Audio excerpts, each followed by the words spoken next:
He wasn't your future, Marta. He was your lesson. My name is Evan Marks, and I'm about to tell you how my perfectly mediocre life turned into the most satisfying revenge story you'll ever hear. At 49, I was a finance manager at Henderson & Associates, married to Marta for 23 years, father to 2 kids who barely called anymore, and owner of a mortgage that would outlive my grandchildren. The American dream, right? Evan, we need to talk, Marta announced one Tuesday evening, standing in our kitchen doorway like she was delivering a corporate presentation. Her auburn hair was perfectly styled despite supposedly working late again, and her designer blazer still looked fresh enough for a magazine shoot. Sure, honey. Let me guess. The dishwasher's making that noise again? I replied, not looking up from my laptop where I was reviewing quarterly reports that would bore a mathematician to tears. I'm serious. Her voice had that edge I'd been hearing more often lately. We can't keep living like this. I finally glanced up, taking in her expression. 23 years of marriage teaches you to read the warning signs, and Marta's face was flashing red alerts. Like what exactly? Like roommates. When's the last time we actually talked about something that mattered? I closed the laptop, giving her my full attention. Okay, I'm listening. What matters? She sat down across from me, her manicured fingers drumming against the oak table we'd bought when Ross was 10. I've been thinking about what I want from life, what I deserve. And what do you deserve, Marta? More than this. She gestured around our kitchen, which, granted, hadn't been updated since the Clinton administration, but was perfectly functional. More than coming home to you buried in spreadsheets every night. More than pretending we're still happy. I felt something cold settle in my stomach. Are you saying you're not happy? I'm saying I haven't been happy for a long time. The conversation continued for another hour, circling around the same points like water down a drain. She wanted excitement, passion, adventure.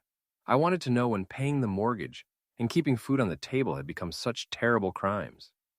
By the end, we'd agreed to work on things, which in marriage speak usually means prepare for the inevitable. Over the next few weeks, Marta's behavior became increasingly strange. She started working late 3 nights a week, always at the ad agency where she was a creative director. Her phone was constantly buzzing with texts she'd read with little smiles before quickly putting it away. She bought new clothes, expensive ones that made our credit card statement look like a small country's defense budget. Who's Jake? I asked one evening after her phone lit up with a message preview. Jake Turnbull. He's new at the agency. Why? Just wondering, he seems to text you a lot.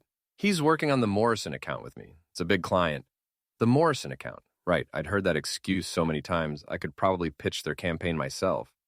The real revelation came 3 weeks later at our monthly dinner with Marta's mother, Mrs. Kaminsky, a woman who'd made disapproving of me into an art form. We were sitting in her cramped dining room, surrounded by doilies and the lingering smell of cabbage, when she dropped the bomb. I don't understand why you're wasting time, Marta. If you're going to leave him, just do it already. The silence that followed was so complete, I could hear the grandfather clock ticking in the hallway. Marta's face went through several shades of red before settling on mortified. Mom, we talked about this. Talked about what? I interrupted, my voice surprisingly calm considering my world was apparently ending. Mrs. Kaminsky, never one to back down from confrontation, leaned forward. About how you're holding her back, Evan. About how she deserves better than a man who can barely afford to take her out to dinner. Mom, stop. No, it's fine, I said, setting down my fork. Please continue. I'm fascinated to learn about my failings secondhand. You want to know? The old woman's eyes gleamed with malicious satisfaction. She's been miserable for years. You're boring, you're cheap, and you have no ambition. There's a man at her work who actually appreciates her. Mother!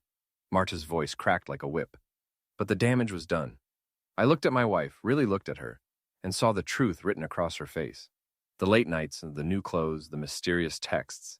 It all clicked into place with the satisfying precision of a well-balanced equation. Jake Turnbull, I said quietly.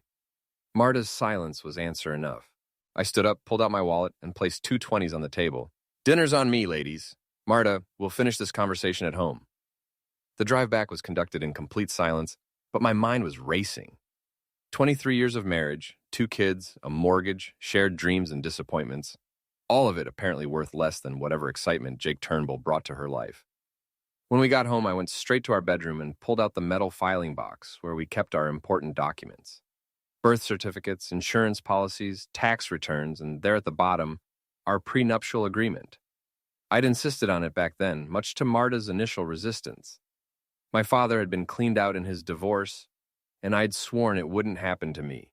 The document was ironclad, drafted by the best lawyer I could afford at the time.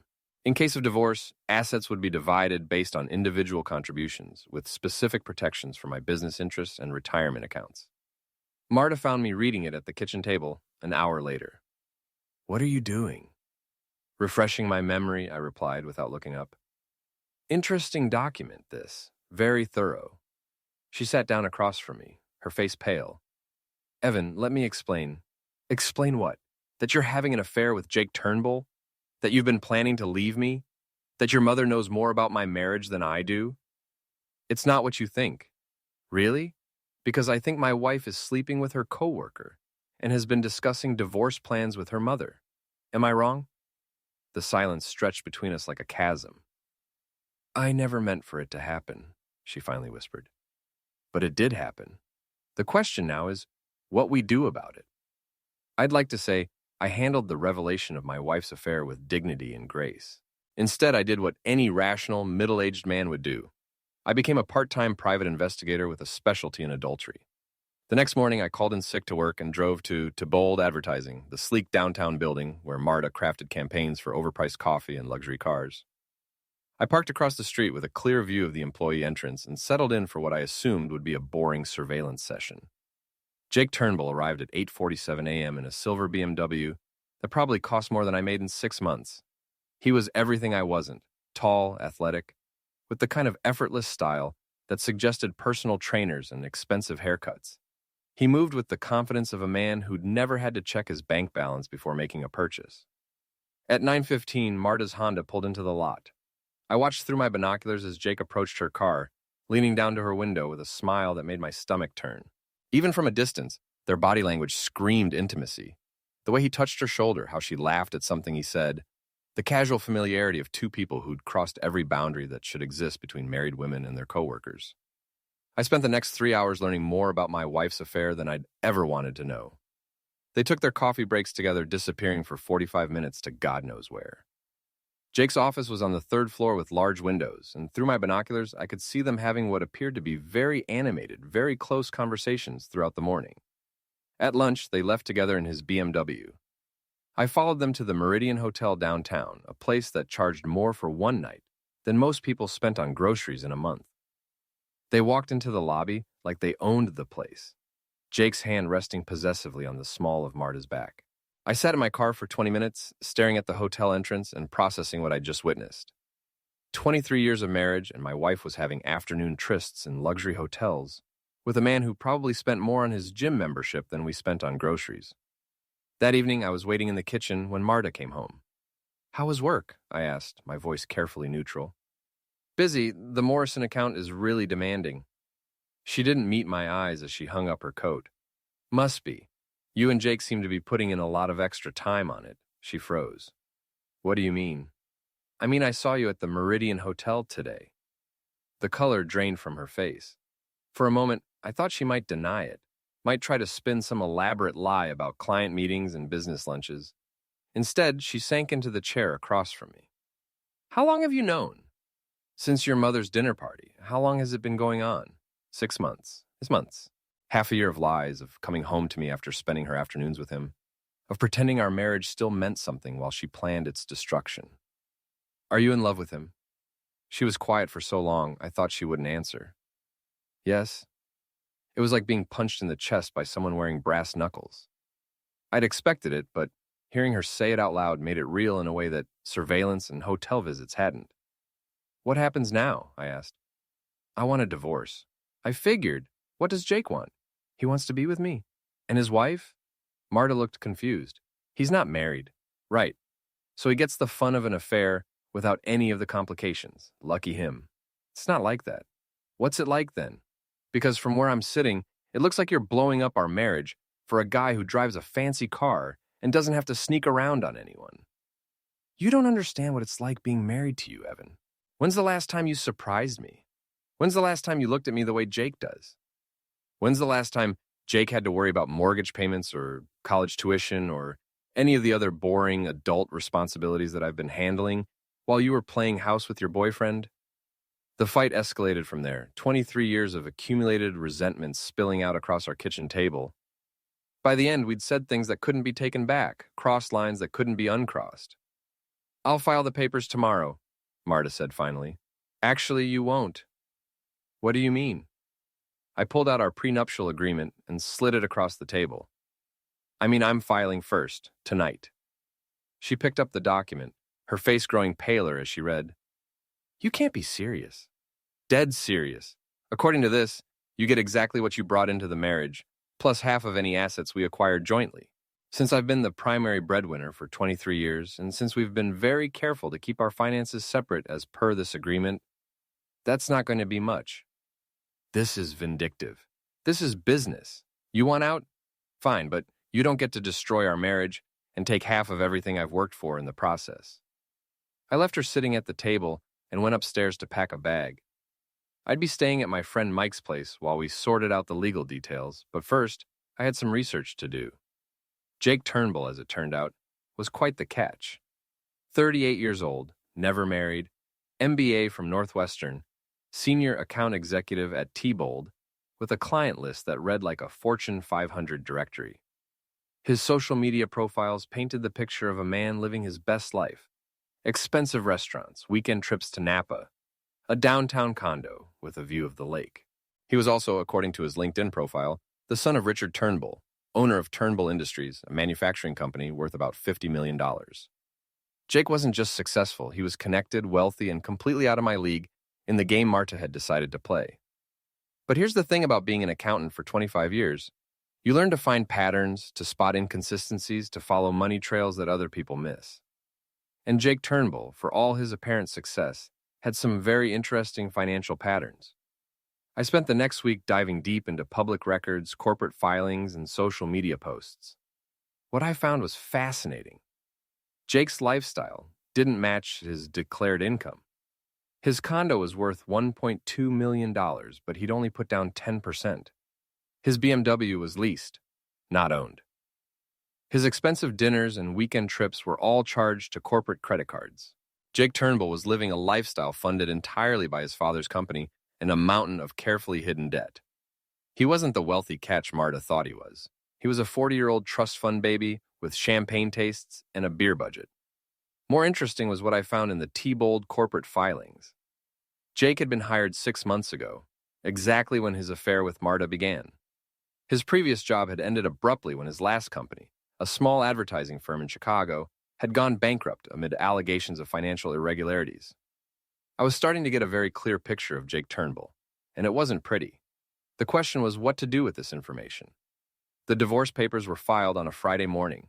By Friday afternoon, Marta had called me 17 times, each voicemail more frantic than the last.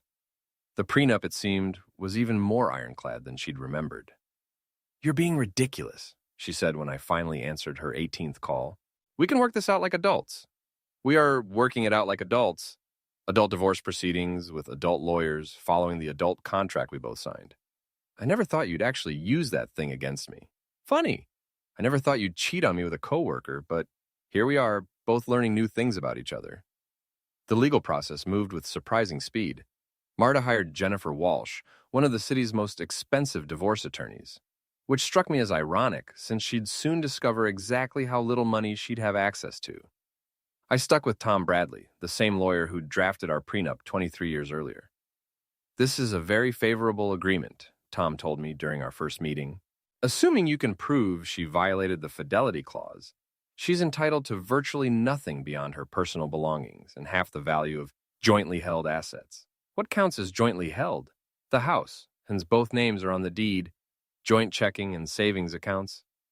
Anything else you purchase together with shared funds. I did some quick math. After 23 years, Marta would walk away with roughly $60,000 and whatever personal items she could carry. Meanwhile, my retirement accounts, investment portfolio, and business interests would remain entirely mine.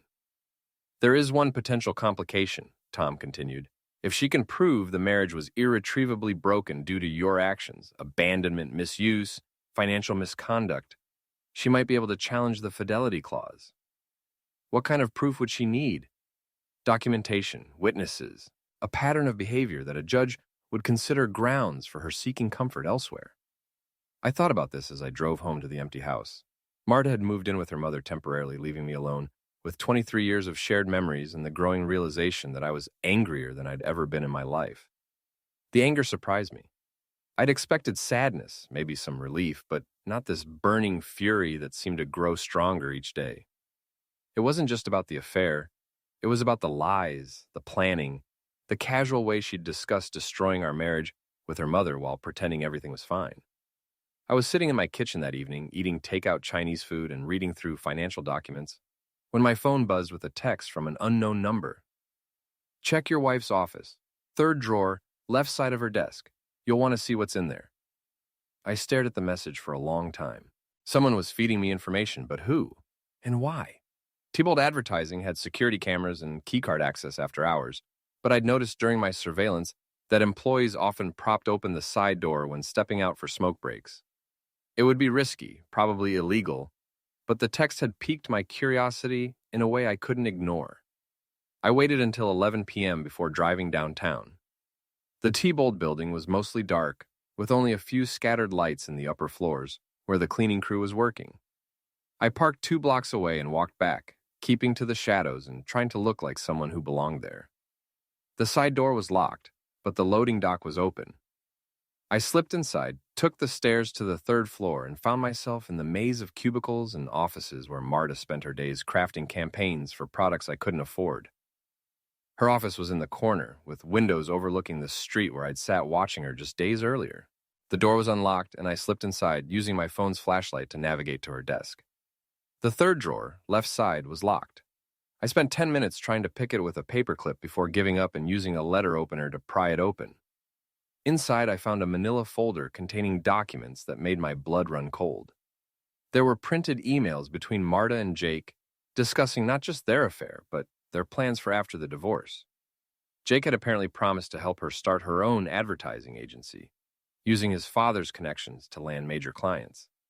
They'd already chosen office space, designed a logo, and planned a launch strategy. More disturbing were the financial documents. Marta had been systematically moving money from our joint accounts into a personal savings account I knew nothing about. Small amounts transferred over months, totaling nearly $15,000. She'd also taken out a credit card in both our names and run up $8,000 in charges, expensive dinners, hotel rooms, and shopping trips that were apparently part of her courtship with Jake. But the worst discovery was a handwritten note in Marta's distinctive script. Ease retirement account, $347K, investment portfolio, $180K, house equity, $95K, total assets, $622K. After prenup, my share approximately $47K plus half of house.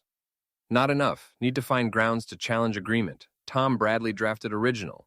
Look for loopholes or procedural errors. She wasn't just leaving me. She was planning to take me for everything I was worth. I photographed every document, returned them to the drawer, and slipped out of the building the same way I'd entered. By the time I got home, my hands were shaking with rage. The anonymous text had been right. I needed to see what was in that drawer. The question now was what to do with the information. I called Tom Bradley first thing Monday morning. "She's planning to challenge the prenup," I told him, explaining what I'd found. "How did you obtain these documents?" "Does it matter? It matters if you want to use them in court. Illegally obtained evidence is generally inadmissible. What if someone else obtained them and shared them with me?" Tom was quiet for a moment. "That would be different. But Evan, I have to ask, are you sure you want to go down this road? Divorce is ugly enough without turning it into a war. She started the war when she decided to cheat on me and steal my money. I'm just finishing it." Over the next few days, I developed what I thought was a fairly elegant strategy. Instead of confronting Marta directly about the documents, I would let her proceed with her plans while building my own case. Every financial irregularity, every lie, every attempt to hide assets would be documented and used against her. I hired a private investigator named Sarah Chen to conduct legal surveillance of Marta and Jake. I opened new bank accounts and moved my money to institutions where Marta had no access. I changed the locks on the house and had security cameras installed.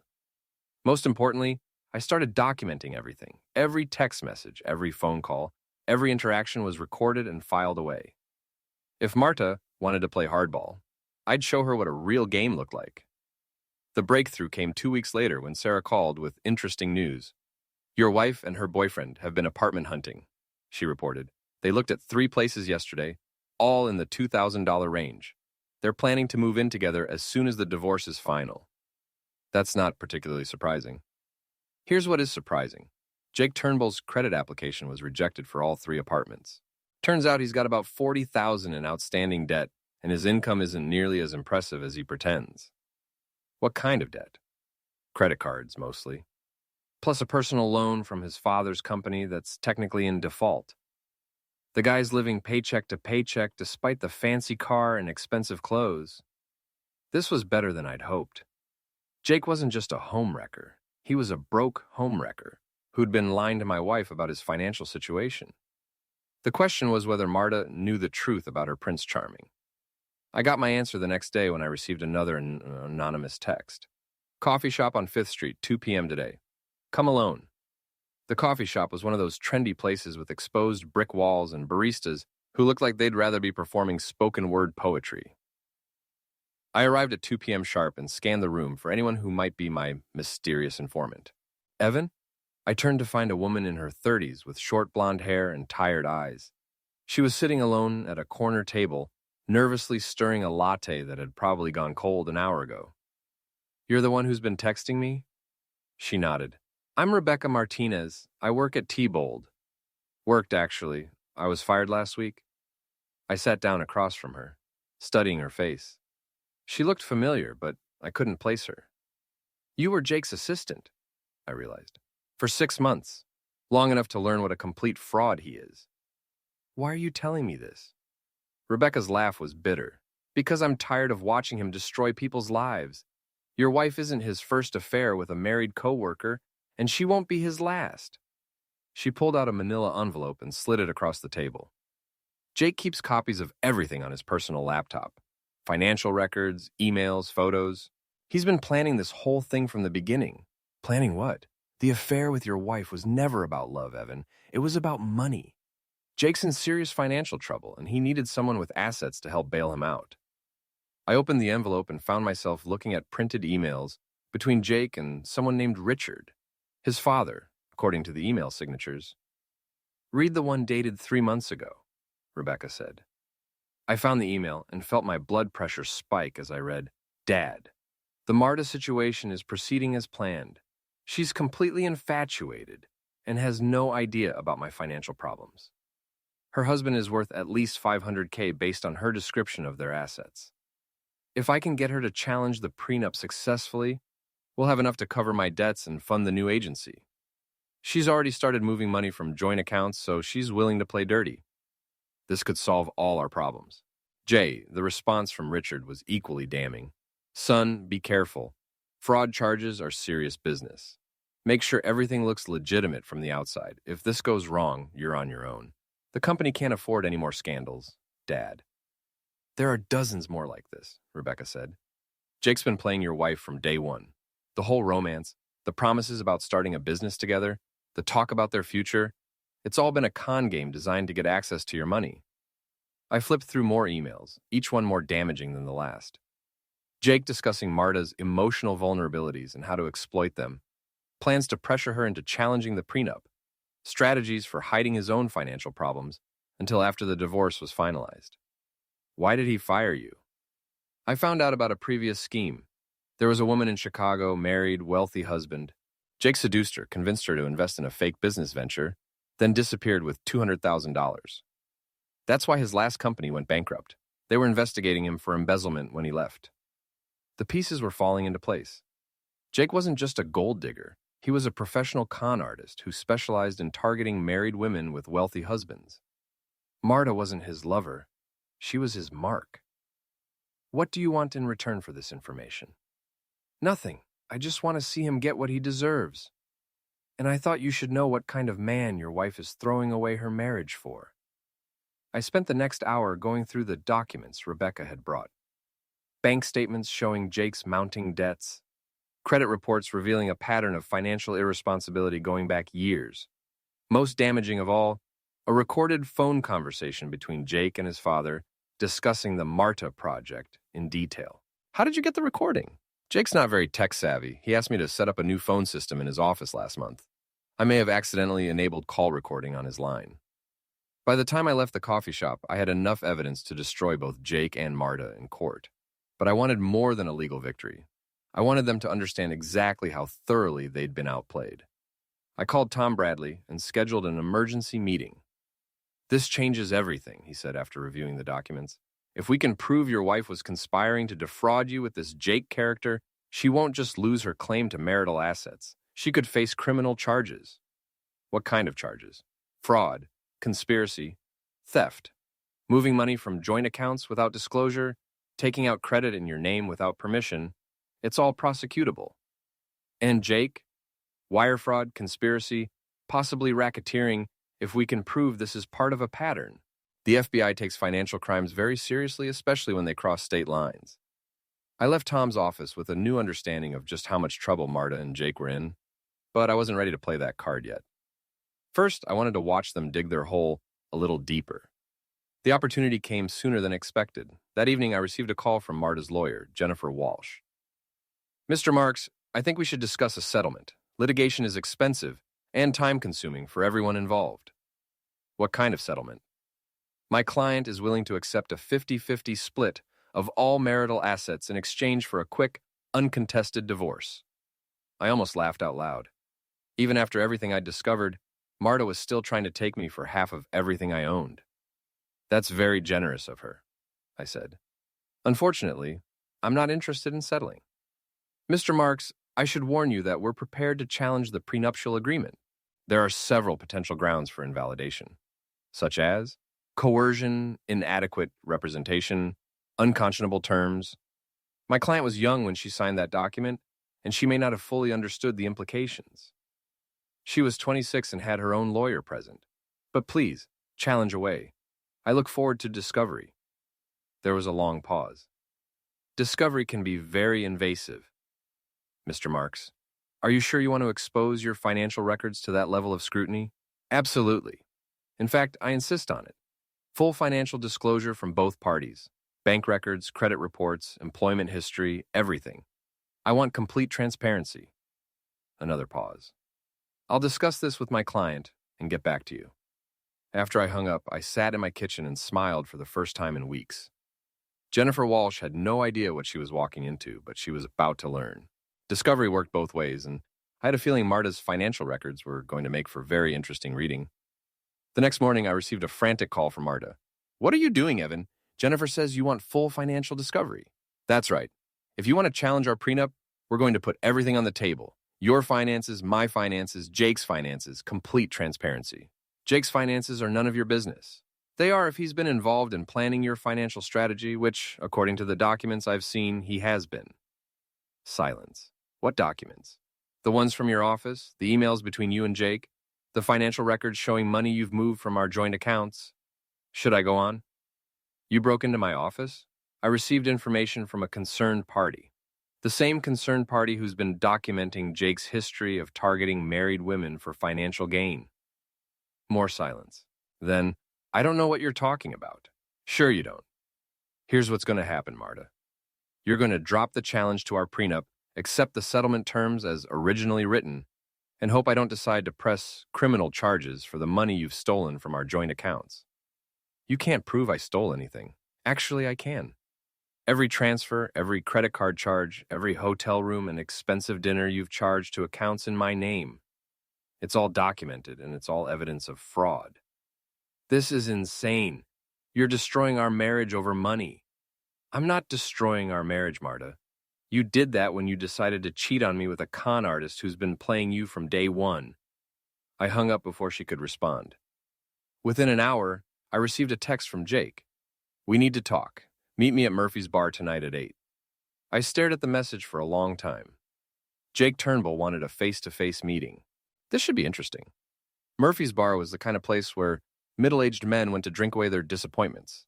Dim lighting, cheap beer, and a bartender who'd seen enough broken marriages to stock a country music album. I arrived at 8 sharp and found Jake sitting in a corner booth, looking significantly less polished than he had during my surveillance. Evan. He stood up as I approached, extending his hand like we were old friends meeting for drinks. I ignored the handshake and slid into the booth across from him. This should be good. Look, I know this situation is complicated. Complicated? I interrupted. That's an interesting word choice. I would have gone with fraudulent or criminal, but complicated works too. Jake's composure slipped for just a moment. I don't know what Marta's told you, but Marta hasn't told me anything. Rebecca Martinez, on the other hand, has been very helpful. The color drained from his face. Rebecca doesn't know what she's talking about. She's bitter because I had to let her go. She's bitter because she found out you're a con artist who specializes in seducing married women. The woman in Chicago, ring any bells? Jake was quiet for a long moment, apparently weighing his options. When he spoke again, his voice was different, harder, more calculating. What do you want? I want you to disappear. Leave town, leave Marta alone, and never contact either of us again. And if I don't, I pulled out my phone and showed him a photo of one of his emails to his father. Then I turn everything over to the FBI and let them sort out how many federal crimes you've committed. He studied the image, his jaw tightening. You have no idea what you're dealing with. Enlighten me. Marta came to me, not the other way around. She was unhappy, looking for excitement, practically throwing herself at me. I didn't seduce anyone. Right. And the emails discussing her emotional vulnerabilities and how to exploit them, taken out of context? The plan to help her challenge the prenup so you could access my assets? Business discussions. The recorded phone calls with your father about the Marta project? That one hit home. Jake's face went pale again, and I could see him calculating how much trouble he was really in. Look, he said finally, maybe we got carried away with some of the planning. But nothing illegal happened. Marta made her own choices. She made choices based on lies you told her about your financial situation, your intentions, and your feelings for her. That's called fraud. Prove it in court. I intend to. I stood up to leave, then paused. Oh, and Jake, Marta doesn't know about your financial problems yet, does she? About the $40,000 in debt, the loan from Daddy's company, the rejected apartment applications? That's going to be a fun conversation. I left him sitting in the booth and drove home feeling better than I had in weeks. The next phase of my plan was going to require some help, but I knew exactly who to call. Mike Patterson had been my best friend since college, a union electrician with a wicked sense of humor and a network of contacts throughout the city. When I explained the situation, his response was immediate and enthusiastic. You want to destroy these people socially? I'm in. What do you need? Information. Jake Turnbull drives a silver BMW, license plate JT2019. I want to know everywhere he goes, everyone he talks to, every mistake he makes. Consider it done. I've got guys who can follow him without being spotted, and my cousin Danny works security at the Meridian Hotel. If they're still meeting there, we'll know about it. Mike's network proved remarkably effective. Within days, I had a detailed picture of Jake and Marta's routine. They were still meeting at the hotel 3 times a week, always in room 1247, always charging it to a T-Bold corporate credit card. They'd had dinner at 6 different expensive restaurants, shopped at high-end clothing stores, and attended a wine tasting event that cost more than most people's monthly rent. More importantly, Mike's surveillance revealed that Jake was lying to other people besides Marta. He'd told his coworkers he was dating a wealthy divorcee. He'd applied for a personal loan using falsified income statements. He'd even tried to lease a new apartment by claiming his father would co-sign the lease, which Richard Turnbull had apparently refused to do. Guy's a walking disaster, Mike reported. Half the city knows he's broke, but he keeps pretending to be loaded. It's actually kind of pathetic. The pathetic part was about to become very public. I started with social media. Jake's Instagram and Facebook profiles painted the picture of a successful businessman living his best life, but the photos told a different story to anyone who knew what to look for. The expensive restaurants were all during happy hour when prices were lower. The luxury car was always photographed at angles that hid the lease stickers. The designer clothes appeared in rotation, suggesting a limited wardrobe rather than extensive shopping. I created anonymous accounts and began commenting on his posts with seemingly innocent questions. Nice car, is that the new model?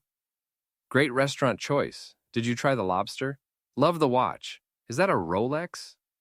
Each comment was designed to highlight the gap between Jake's projected image and his actual situation. Other people began noticing and asking their own questions.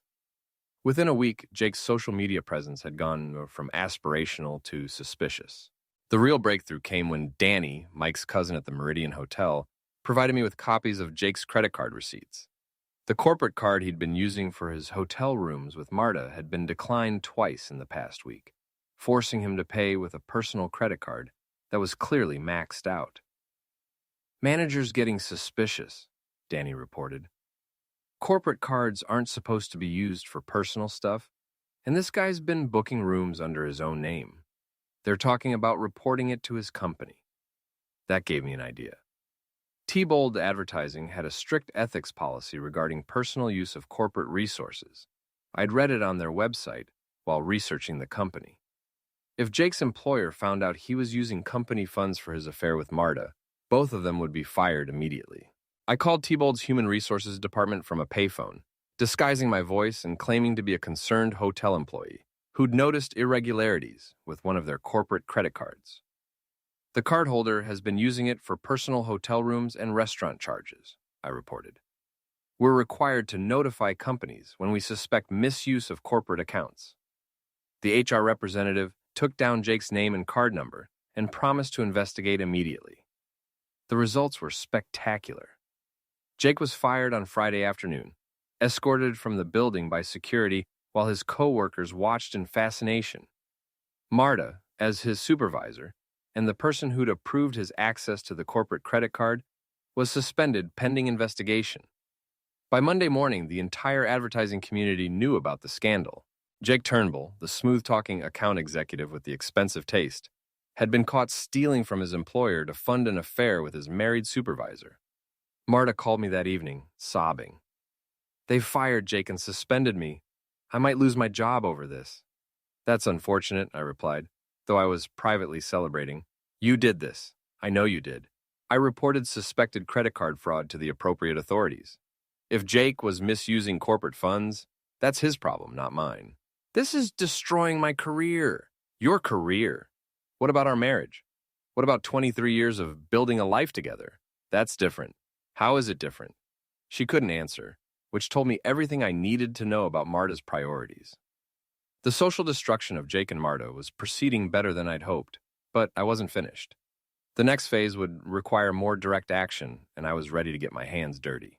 The suspension from T-Bold lasted exactly 1 week before it became a termination.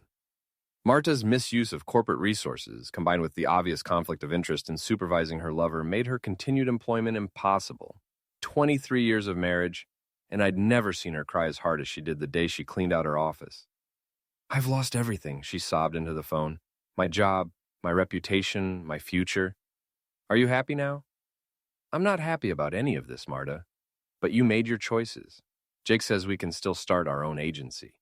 He has connections, investors who are interested." I almost felt sorry for her. Even after everything that had happened, she still believed Jake's lies about his business prospects and financial backing.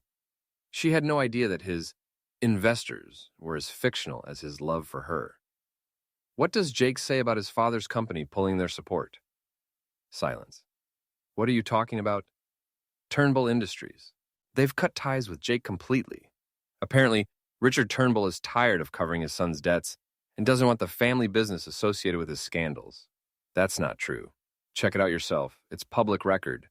The personal loan Jake owes to the company has been called in, and they've filed a civil suit to recover the money. Your boyfriend is about to be sued by his own father." I hung up and waited. It took exactly 47 minutes for Marta to call back. "You were right," she whispered. "Jake's been lying about everything. The investors, the business plan, even his feelings for me. I found emails on his laptop. He's been calling me the Mark and discussing exit strategies."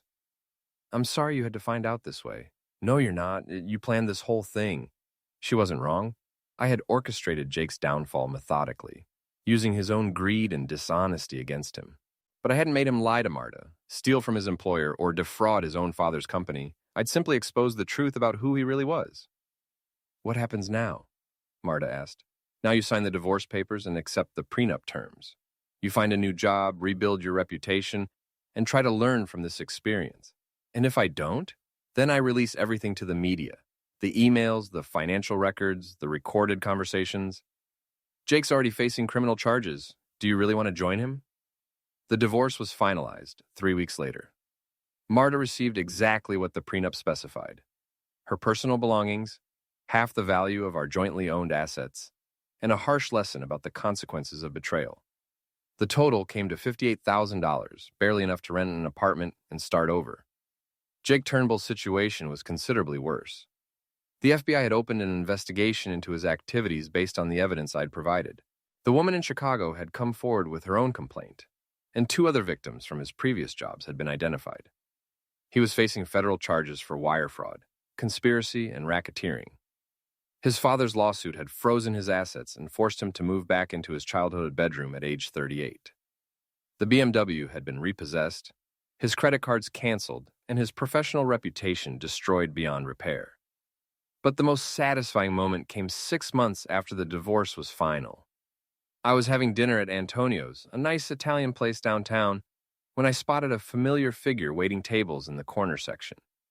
Jake Turnbull, former account executive and would-be con artist, was wearing a server's apron and taking orders from customers who probably earned less in a year than he used to spend on clothes. Our eyes met across the restaurant, and I raised my wine glass in a mock toast. He looked away quickly, his face burning with embarrassment. After dinner, I left a $50 tip on my $20 meal with a note: "For excellent service, I hope you've learned the value of honest work." The final piece of my revenge came a year later when I received a wedding invitation in the mail. Rebecca Martinez, the former T-Bold assistant who'd helped expose Jake's schemes, was marrying a nice accountant she'd met at a coffee shop. The invitation included a handwritten note: "Thank you for showing me that good guys can finish first when they're smart enough to play the game correctly." I attended the wedding and gave a toast about the importance of surrounding yourself with honest people who value integrity over excitement.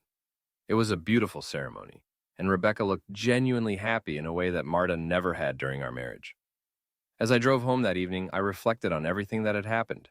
I'd lost a wife, but I'd gained something more valuable: the knowledge that I was stronger and smarter than I'd ever given myself credit for.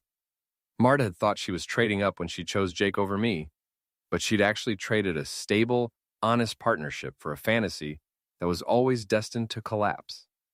Jake had thought he could manipulate and exploit people without consequences, but he'd learned that some targets fight back with tools he'd never anticipated: patience, intelligence, and a thorough understanding of how the system actually works. The prenup that Marta had resented signing had protected not just my assets, but my future.